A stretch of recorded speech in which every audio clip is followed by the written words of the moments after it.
watching an informational video behind the history of Blackwood National Forest.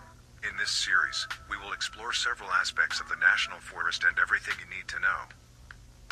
In today's episode, we'll cover how the National Resort was built, in addition to some of its modern features. Before we begin, we must pay proper homage to Mr. Blackwood himself. Daniel Arthur Blackwood was a beloved pioneer and hunter. When he was a boy, he loved nature and going on wild explorations. One of his favorite activities was to go swimming by the Blackwood Falls. Much later into Daniel's life, he invested in several recreational forests. Daniel Blackwood passed away on January 17, 1948, when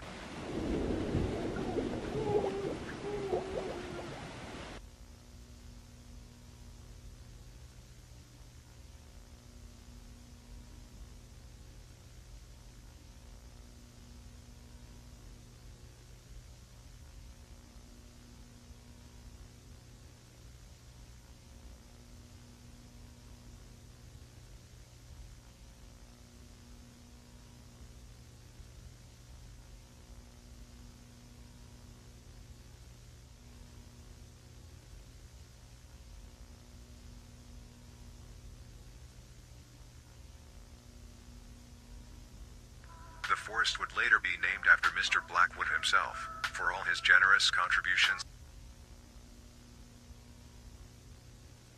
and remarkable discoveries. Now, let's talk about the resort itself. Blackwood Resort was built in 1932. Operated by California Department of Parks, hundreds of people came from all around the world to stay at the resort. It became a popular tourist attraction for family and friends alike.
The resort was later remodeled in 1949, after damage was done to the property over the years. However, the construction of the resort didn't go as planned.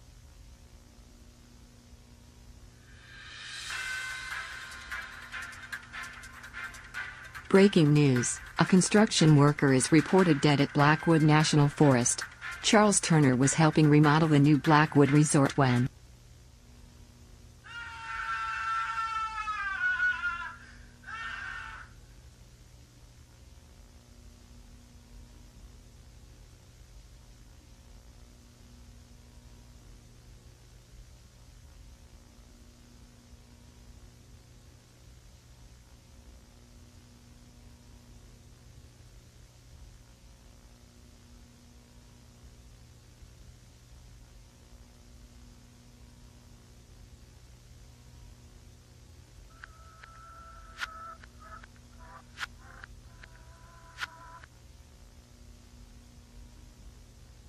Even though we've come a long way, we hope you'll come by and visit. There's even a camp for the little ones to run around and have fun. Blackwood Rangers, Rick and Laurie Adams will help answer any questions you may have.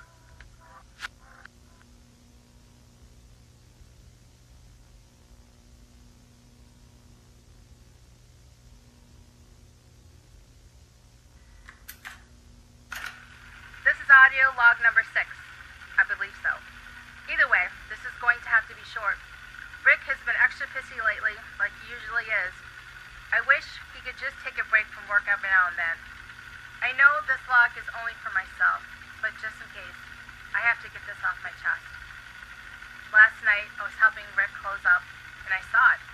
Now, I don't believe in ghosts, but I know there's a lot of things in this world that cannot be explained.